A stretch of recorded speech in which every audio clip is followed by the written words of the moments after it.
Okay, so yesterday I was in conversation with a viewer who was asking me about car buying advice, and he was asking specifically about the processes involved in buying a used car. So I thought this is an actual case. I'm sharing the experience with all of you so that we all can take reference, take lessons from this. So he's buying a used car cash, about 30,000 ringgit. And the question that he asked me was that the used car dealer imposed a processing fee of 1,800 ringgit. So that brought the on-the-road price, final price of the car to 33,000 ringgit. So he asked me, is that fair? And my response to him was that 1,800 ringgit processing fees is comparatively quite low in the industry. A lot of used car dealers impose processing fees of about 2,005 to 3,005 ringgit. And in fact, full disclosure, if you are to engage my services to buying one of any cars that's selling through me, my team also imposes a processing fee anywhere between 2,100 ringgit to 3,800 ringgit, depending whether it's a cash buy, whether it's a bank loan, or whether it's are you taking loan from some credit companies, legal credit companies, by the way. So it depends on the amount of work involved. So for that particular dealership, imposing about 1,008, I think it is a very, very fair price for processing fees. Now, then next up, what I like about how he negotiated with the used car dealer was that they agreed upon the on-the-road price, which is what I always advise everybody. When you go and buy a used car, here's a tip for you, the buyer. Don't care what the dealer say about processing fees and when all those are just smoke screen. At the end of the day, what you really want to ask, the question that you want to ask is, okay, what is the final bill after you add insurance, you add road tax, you add processing fees and all that? You get the dealer to state this figure up front and negotiate from there. If you nego from the selling price and all that, you are giving room to plus after that. But when you tackle the plus head on and nego from that final price, you will get much better clarity. So that's number one. And this guy did very well. Then number two, the used car dealer requested that he put a booking of 3,000 ringgit, after which he will take the car for an inspection. And then after the inspection, if passed, they will make a decision whether to proceed or whether to refund the booking. So at this juncture, I gave him two advice. Number one, the most important advice, the most important thing you want to do is to discuss and agree upfront. What is it that constitutes grounds for a refund? Under what circumstance do you get a refund for your deposit? Because the typical practice is this. If the PPI reveals that this car has major engine oil leaks, gearbox on the verge of failure, car kena accident before, car kena flood before, these are legit grounds to demand a refund for your deposit.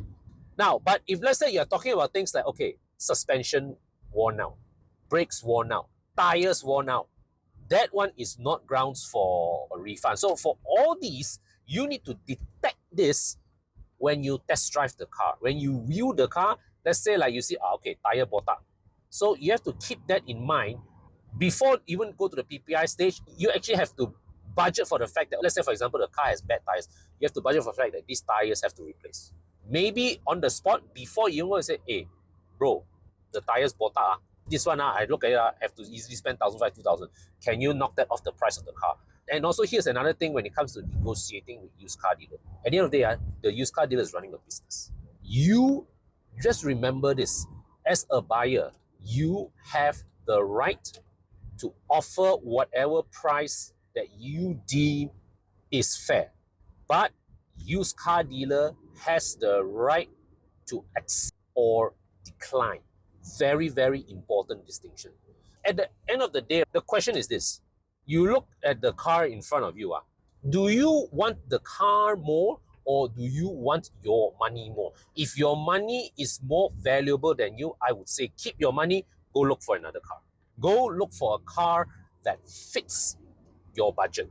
Because as much as the dealer has to respect your budget, you have to respect the dealer's right to their price. And at the end of the day, I always believe that a good transaction is one where both the buyer and the seller are mutually agree on the right price point. Because anything out of that, let's say if in a situation where if you happen to overpay, you will feel resentment. When you underpay, dealer will bosong. So best part is, just remember whatever price the dealer set, you have the right to make an offer. And if the dealer says no, please be willing to walk away. If let's say the dealer doesn't want to do business at any point below whatever price that he set, he also rather you walk away. If you are so skeras, you want that car, but at the same time, you don't want to pay the price that the seller is asking for, I think that one is not nice. You have the right to make your offer. Seller has the right to consider, accept, or decline. So coming back, he has agreed to pay a deposit and to send the car for PPI. And then after that, we've discussed just now, what are the points? If let's say like in the PPI, right, if it's raised, then whether the deal will proceed or not. Okay, so major engine and transmission problem, driveline problem, and I'm talking about this is the kind of problem that requires a new gearbox, new engine replacement, and all that. Or if let's say like signs of major accident, signs of flood, these are grounds for a full refund. If it's standard wear and tear like engine mounting wear, suspension bushes worn, tires worn, those are not grounds for a refund. But those are grounds that maybe you can discuss with the seller. Hey, look, this bill is going to cost me 2,000, 3,000 ringgit. Can further discuss the price or not, right? I want to buy from you, but can discuss the price or not. So it's very important that when you discuss price, there is that mutual respect between buyer and seller. It's a question of whether if you can agree with the price, you proceed. If you cannot agree with the price, then just walk away from the deal. End of story. Don't stress so much and all that. The objective of the PPI is not for you to check whether this car is a pristine car or whatnot. It is for you to get a gauge how much you need to repair for this car. All right, how much repairs that this car will need for you to be able to get it to at least a satisfactory drivable condition. Then my reviewer also asked me one thing. The dealer asked for 3,000 ringgit deposit. Can I nego with the dealer to bring down from 3,000 to 1,000 ringgit? I told him, go ahead and try your luck. I expected that the dealer would try to nego it back up to 1,500, 2,000 ringgit, but unsurprisingly, the dealer will say, okay lah, 1,000, put 1,000 lah. Why? Because I guess the dealer wanted the sale. And the thing with this there are people who have this high level of distrust with used car dealers and all that. But my point of view is this: used car dealers are a business, they are human, and if you treat them as a human, respect them, give them the basic decency of respect as a human, they will treat you back the same. Now, granted, there are dishonest used car dealers plenty, but I always like to believe in what Dan Martel says, assume positive intent. Unless the other party gives you signs that they are not trustworthy, then it is better that you go into any discussion assuming positive intent until evidence suggests otherwise. So, used car dealer agreed to his counter proposal and deal is on. That's it. So, the thing with buying and selling of used cars is that a lot of people like to ask me, hey, what's the process of buying and selling used cars? Actually, a lot of processes is very fluid one. It's up to the used car dealer to say, right? And if you buy and sell yourself, private buyer, private seller, that's a different set of rules. The only steps that are fixed in the car buying and selling process is the sequence in which the car's ownership is transferred. The most important thing is, number one, before the car can be transferred off the seller's name, loan has to be fully settled. That's number one. Number two, after the loan is fully settled, that is only when the seller can thumbprint the car to JPJ system. Then after that, in between all that, the JPJ actually doesn't care one. JPJ only wait, okay, buyer come and thumbprint. But how do we get the buyer to that stage to thumbprint? That really is a discussion between buyer and seller one. But when bank loan is involved, bank requires JPJ to capture the buyer's thumbprint before they disperse funds to the seller. That is the process. All right. Anything else in before, after, in between, which in between these, it's really a question of how buyer and seller discuss it. Of course, I forgot one thing. Puspakom inspection can happen before or after loan is settled, but has to happen before thumbprint. So Simply put, the process is this. Seller have to settle loan, and at the same time, before or after that, car have to go Puspakom. Then seller can thumbprint out. Then buyer can thumbprint. After buyer thumbprint is captured, then only if let's say I take loan, buyer's bank will release money to seller. That's how the process works.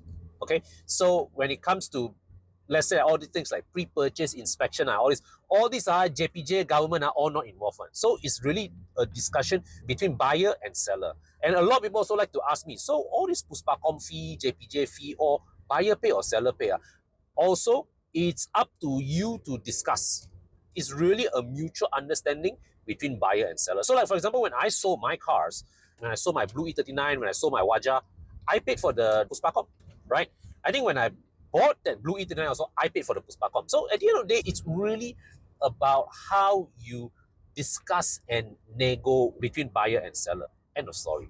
So I hope this video has managed to give you some clarity with regards to the whole used car buying and selling process. Do share with me in the comment section below what are the important lessons that you have learned whilst facing the car buying and selling process. Let me know in the comment section below.